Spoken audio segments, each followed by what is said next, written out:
Today on Get in the Lab, we're talking about managing stress. I'm getting a little overwhelmed with it being the middle of the year, and I'm going to give you 10 ways to zen the F out so you don't take it out on the wrong people, and you can get back to work pronto.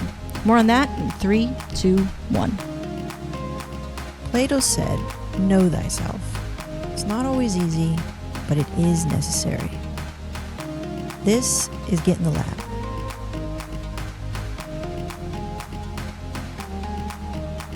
Hey, welcome back to the lab.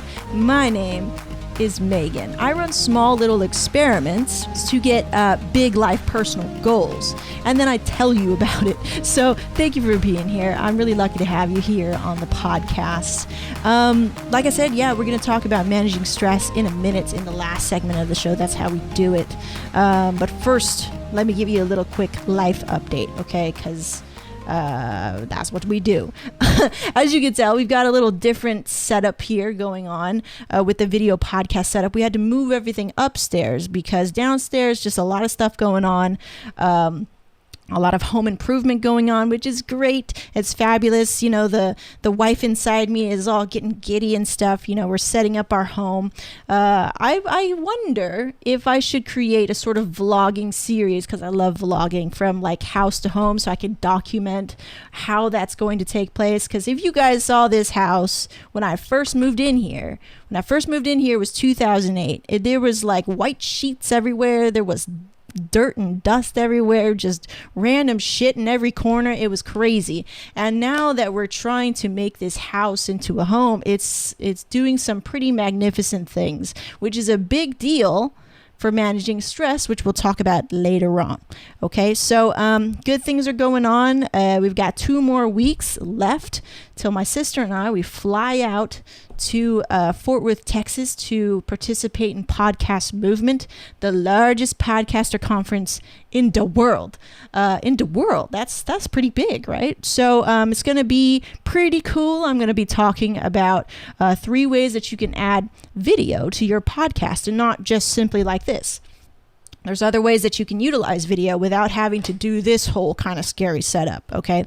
So I'll be talking about that. And we're going to have a good time because I accidentally booked a day extra. So we're going to hang out a little bit more. But granted, you know, a lot of people told me, hey, you know what? It's good that you booked an extra day because then you can chill out. Because for 4 days or 5 days or whatever, you're going to be pretty exhausted. And I said, yeah, I probably am. Good thinking. So we're very happy to be going. I'm pretty excited. I'm rehearsing as we speak, getting more and more kind of versed with, you know, no more anxiety. I don't feel any more anxiety. I'll feel it when I get up there for sure. But podcasting definitely has helped me get over just the nerve of talking. And I think every day that I get on this mic, and I'm so thankful for it, my own personal fear and anxiety of speaking is dwindling. So that's really, really great. Okay, so let's get into the first segment of the show. We always do this now. Always do this for the past like 3 episodes. Lab Spotlight. So we spotlight a brand or a business or a thing that's going on. Last week we talked about Shark Week. I thought it was kind of interesting, kind of like the dark side of marketing. I think I was supposed to talk more about the wedding industry, but I decided not to go there and to put my thoughts in writing instead of blasting it on Get in the Lab, because I think that would kind of be a mix that I wasn't ultimately comfortable with.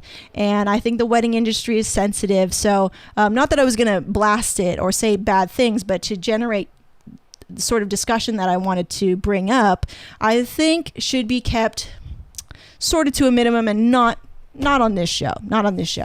Okay, so something cool happened. Well, something funny happened, and that would be hashtag Prime Day, Amazon Prime Day. So Prime Day, if you didn't know, was going to be Amazon's version of Black Friday in July.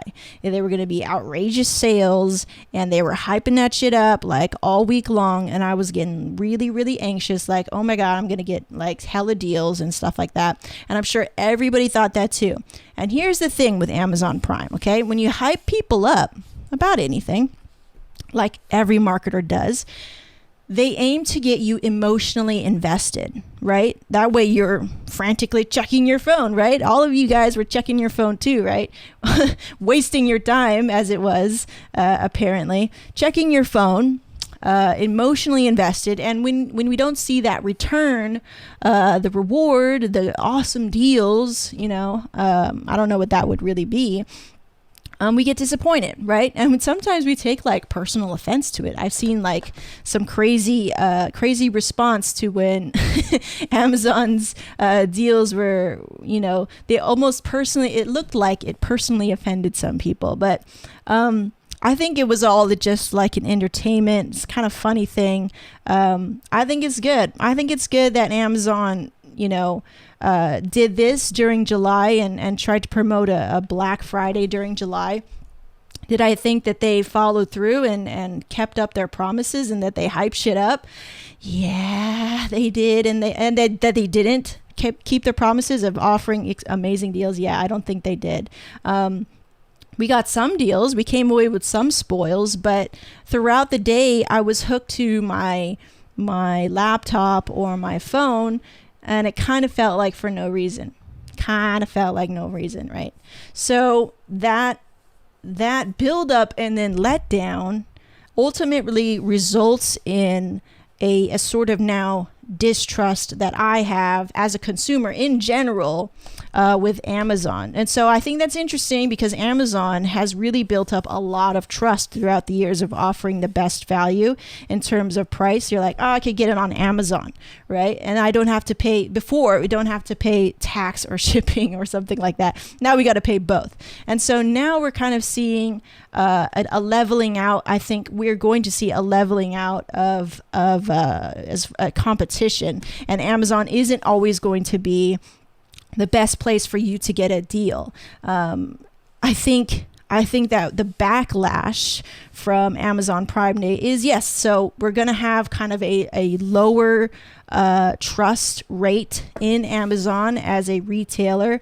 They're not always going to have the best deals, and that's fine because it leaves room for other businesses and other competition to be innovative and be competitive and provide better deals for us, the consumer. So I think it was great, even though Amazon is kind of like a win for us consumers. Even though Amazon didn't create crazy awesome deals that people are raving about, it is now, I think, creating a window or a door for other businesses to kind of show up and prove themselves, and so that they can really compete with Amazon. Because it seemed like Amazon was just like, or they want to just like take over everything, right? And when a monopoly happens, that's rarely ever a good idea. All right. So I think that's good. I think that it was good that it was kind of like a hashtag fail.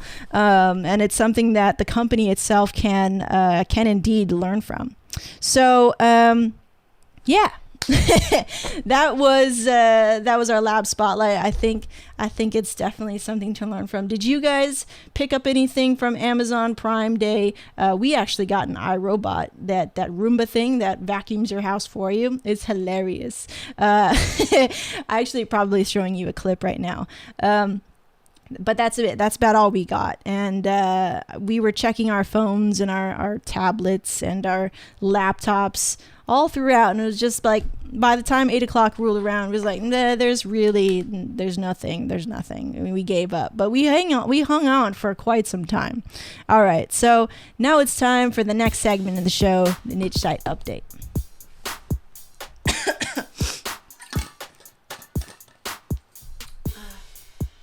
This is a lab rat tea. It says getting a lab right here. All right. Niche site update. So what's going on with the niche site? If you guys didn't know, my goal is to create a niche site from scratch and create $500 a month from it. Is that possible? I don't know. That's why we're trying it. All right. So right now, I was creating pages that were telling Google what my site was about, right? So creating content to let Google know what my site was about so that it could start to index it correctly. That process, I'm told, is going to take 2 to 3 months. So around the 90th day mark, if I don't see any stats or something, I'm going to try to check up things. I'll be asking friends like, hey, what's up? All this stuff. In the meantime, I can prepare power pages, begin to write power pages. Those are 2,000 word articles that are really like educational, really heavy with just trying to like content rich stuff, and it's written very strategically with your seed keyword, the main keyword that you're targeting, and then little sub longer tail keywords throughout that article, and just being really strategic with it, still offering a lot of value with it, not just plugging in all the keywords. But in the meantime, so I could be creating those power pages. And I think if you have a blog, you should have one page that does that for you, that explains almost everything about your niche or your site and everything that you do, like an all-in-one, like a start here, right? Like start here, here's everything that you need to know. And that page can kind of be your power page and be the main traffic driver for your site. So that's what I can work on next, but I won't do that probably about 2 weeks or after podcast movement is done. Right now, I really want to focus on podcast movement and my speech and start rehearsing and getting ready, and just getting mentally ready for what it means to be surrounded by that many people and engaging with that many people. I'm not socially adept. It always takes me a bit of finagling and a bit of awkwardness to get into the groove of things, and I'm much better with smaller groups. I think I'm just always going to be that way, but I'm sure many of you guys feel like that, just introverted, and being in a crazy space like that where there's like tons of people, and you feel, you can feel sometimes that people are judging you or looking at you, or did I say the right thing, and a bunch of that stuff going on. So I think I'll be reading up on some books and stuff like that to help me just kind of prepare mentally for it. That way that I don't exhaust myself, and I make a good impression on people, right? So I wanna be me, but feel comfortable with being me. As far as revenue goes, I made $14 on my last affiliate sale and $8 last month. So I haven't even indexed. I don't believe I have even indexed anything within Google with my site, but I'm making money, little bits like that. But it starts, right? This is how it starts. It starts by, your first dollar here or there, or $14 here or there. And it's all going to pay off in the end because you're putting in a lot of work right now, like a lot of things that people are doing online. It's about putting in a lot of work up front, and then kind of, not sitting back, but maintaining it throughout the years. So that's what I'm trying to do with this niche site. So it's great. I have a little bit here. I have a little bit of income here. That's pretty cool. That's just a great small little validation of my efforts. And so each one of these tiny little bricks are going to add up to the castle that I want to build. And with that, we're going to move on to the last segment.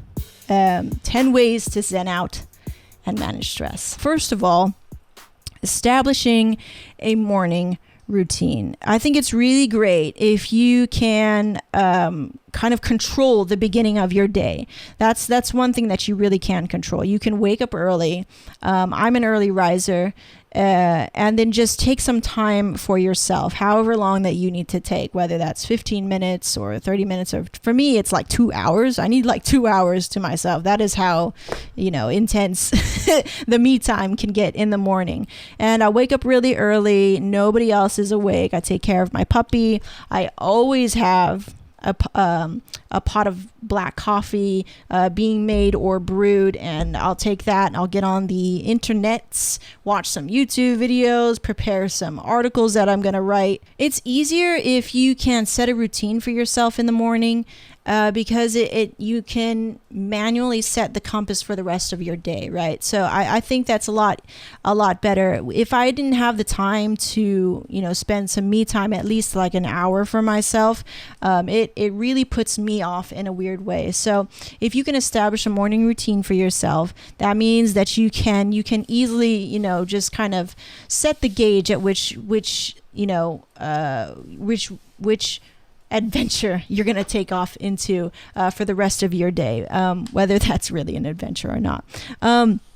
you can really just set the compass for the rest of the day. I find that it's really helpful to be able to just control that. And then, because, life's going to happen. Life's going to happen and come at you. And maybe you got to go drive in traffic or whatever, but at least you had your me time, right? Okay, so number 2, establish a nighttime routine. So this is something I love because, for one thing, if you're a busy entrepreneur like myself and your partner is a busy entrepreneur, you don't really see each other throughout the day. You can, and you have your little moments, and it's great because I can actually go downstairs, he can actually come upstairs, and we can see each other and we can have lunch together. But at the end of the day, we actually just, sit in bed, watch TV or watch a movie. Let's face it, watch a pirated movie, scroll on my phone and read Mashable until I fall asleep. And that's it. Just something that kind of, is a routine for the both of us that makes us feel comfortable and safe before we go to sleep. And there's something else that I want to try, which I was doing before, and I got this from Elliot Hulse, is to stretch before I go to sleep. So all day you spend, right here, just like typing or editing or creating awesome videos, and you're always in this sort of working mode. And so if you can stretch or even get a roller, that's great too. I have one of those, a foam roller, and just kind of roll your body out. That way, when you sleep, you can really get some deep, restful sleep. And we all know how important sleep is. So I would recommend trying that. You can try that tonight and then tell me about it. I'm gonna try it tonight and then I'll tell you guys about it. And maybe you guys can keep me accountable. But it is kind of hard to remember because you're just so dead tired. But I think it'll be really worth it, and it will give you a more restful sleep. So try that. Okay, number 2, gardening. I've discovered gardening. No, I've always loved gardening. I even tried it way before I got into the online space. I was going to actually start a gardening business. It was going to be called Veggie Acres. Anyway, gardening is just so zen. Just putting your hands in the dirt and just swirling it around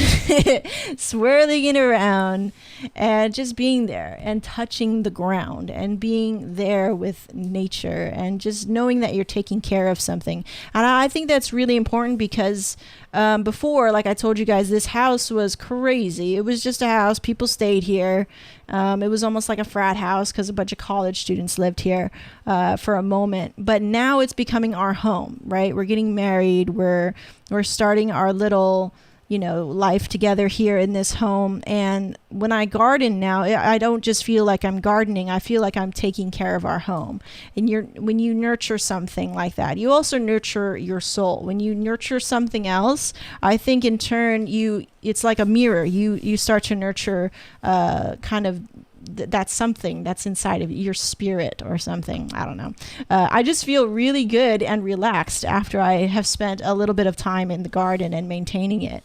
I really love it. And I think that can only happen because I work so hard with creating content online and being attached to my computer. And so having that contrast where I can take my mind out of this, right, this very technologically advanced world, and just put it back into the basics. Like, here's some dirt, here's a plant, here's some water, here's my hands, put my hands in the dirt. It's like it's very calming and very therapeutic. So try it. Number 4, play with your dog. I don't do this enough. I'm sorry. I really should, because they are just like, they have like, a 0-second rebound rate into happiness when they see you, when they interact with you, and that rubs off on you, or at least it should, and if you don't have a dog, go watch other dogs play. It's just contagious, I think. They're just always so happy and just filled with a lot of positive energy. And, you should utilize that if you have a dog. Let that rub off on you. Let that brighten your mood and take you away from whatever crap is on the social feed. Okay. Number 5, humor. Laugh at the ridiculousness of life sometimes. It's so freaking weird that it's raining right now. That's awesome. That's hilarious. Does it mean that something's wrong with the weather for this year? And will it mean maybe that it might rain on my wedding day? I don't know. But hey, that'll be funny. And was Amazon Prime a total success? Not really, but it sure hell was funny in the Twitter feed. So when things are kind of ridiculous, someone cuts you off, right? Laugh at that. Just be like, man, that fool's got to go poo. he had to cut me off because he's got to go number 2. That's probably what's going on. You know, laugh at it, like let it go. That kind of brings me to the next one. You know, that's a mantra that I think is super powerful, especially for Kevin and I. We're very like impulsive, hot-headed people, and if you are too, and you find yourself kind of rising to level 100 Super Saiyan mode because somebody cut you off, here's a mantra for you: let it go. There are worse things. There are worse things. Okay.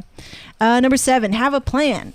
I think being stressed out is just kind of a result of feeling unprepared. And when you're unprepared, that sucks. So plan to be prepared and plan to have a contingency, a plan B, a plan.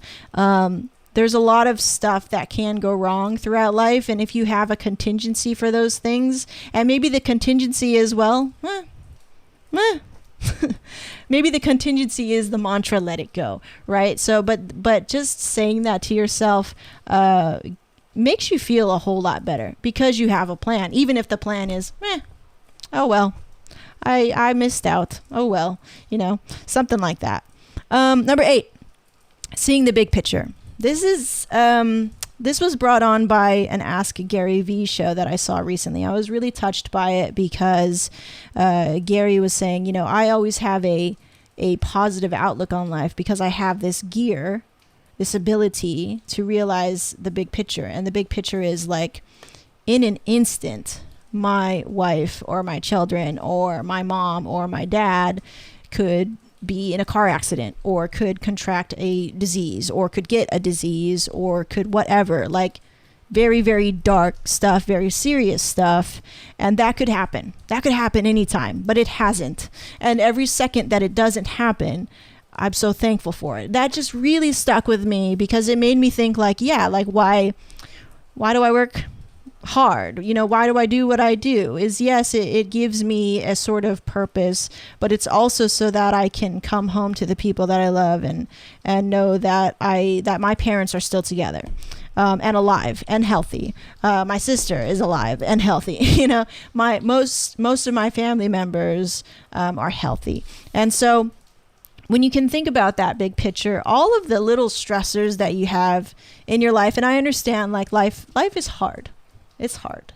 But if you look at the bigger picture and realize that you have so much other crap things, good crap, to be thankful for, it makes those stressors just kind of shrink very, very quickly. So that's great. And I think you can't just flip a switch and come to this sort of gear if you didn't have it before. It would have to be some sort of a practice, which I'm practicing, but I'm finding it to be more and more easier because the first time you try to like stop the habit of being angry all the time or being high strung or being really stressed out, it's really hard. But if you keep practicing at it, the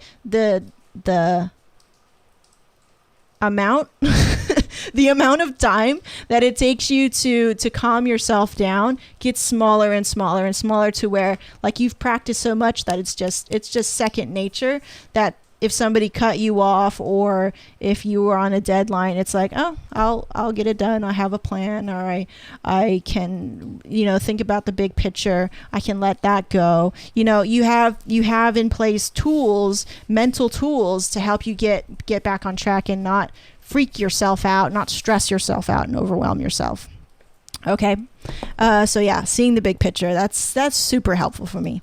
Number 9, get off your phone. Get off the feed. Get off the social feed. For a minute, I wasn't posting on Instagram or Facebook, and I found it really refreshing to not vlog my life and to not make videos about everything that I'm doing. And that was actually brought on by Kevin. He was saying, well, you don't need to put everything online. And I said, oh yeah, I don't need to do that. I don't need to put my life, everything on blast. We can have stuff that's just for us. And I don't want to fall into that. If I didn't take a picture of it, it didn't happen kind of thing that we have sort of adopted, all of us young people. Not young people. I think old people do it too. Okay.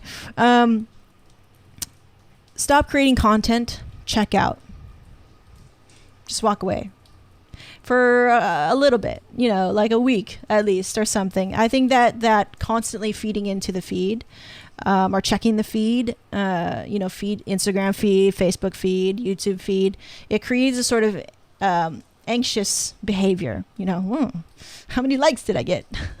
Who's saying what, right? It's anxious, and it feeds into. It's probably not the number one factor why you're stressed out, but it does feed into it. So I would say ease off that a little bit to help manage your stress and zen out.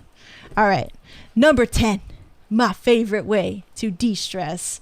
I try to do it, nowadays, if I don't have a new game, I don't do it as much, but when I have a new game, it's every day. It is every day, because every video game, to me, I think video games are very powerful means of entertainment, of social discussion, of political discussion, of so many things that matter in our world, but made into a very unique medium, which is video games, where you get to take part and role play into this character. So I think that's a really special thing. And for me, it's quite a it's quite a stress relief to adventure within a game virtually, safely. There was a crazy, very interesting study and discussion about how violent video games don't actually increase, in some people, I guess, don't actually increase aggressive behavior. They actually help it, because you can safely virtually get the beat down on somebody in Grand Theft Auto, but the difference if you're a mentally stable person. The difference between a video game and real life, right? But you've had a little bit of stress relief and release within this video game that is completely safe. And these are not attitudes that you take out on real people, like myself, right? That's why I enjoy games so much, because it's not only a way to release aggression, but it's also a way to experience forms of love and caring and emotional emotional depth within these characters that have these lives in these little worlds that they make virtually. I probably sound like a super geek right now, but that's these are my lists. These are my top 10 things to kind of zen out. So holler in the comments if you agree that video games are a stress relief. But there you have it, guys. Those are my 10 things to help you zen out and manage stress. I hope at least one of those things will help you. The gardening thing, try that. I know you'll feel maybe old, but seriously, is super therapeutic. Anyway, that was season 3 and episode 7. Okay, we talked about Amazon Prime Day. What did you guys think about that? Did you come away with any steals? Any cool spoils? My Roomba is hilarious. It's not perfect, but it helps me clean this house, which I'm very thankful for. And will you join me for Podcast Movement in Texas? I'd love to hook up and meet in real life. And then after that, in August is Veda, so vlog every day in August, and we will once again be hosting here on Get in the Lab, hashtag B2C Veda, beginner to creator Veda. So I'll be formulating some topics probably today or tomorrow, and you can sign up for Veda in the description. Okay, so you can kind of participate with all the community members of Veda, and kind of take video to the next step if you wanted to, or just explore it in a very safe, very, very friendly community of vloggers. All right, so anything that you want to share, those are my top 10 tips to zen out. You can share your favorite one right now that you're currently using. Don't tell me you're not stressed out. Your favorite way to zen out and manage stress in the comments, and I'll see you guys in there. So once again, my name is Megan, reminding you to get in the lab. We'll see ya. Peace out.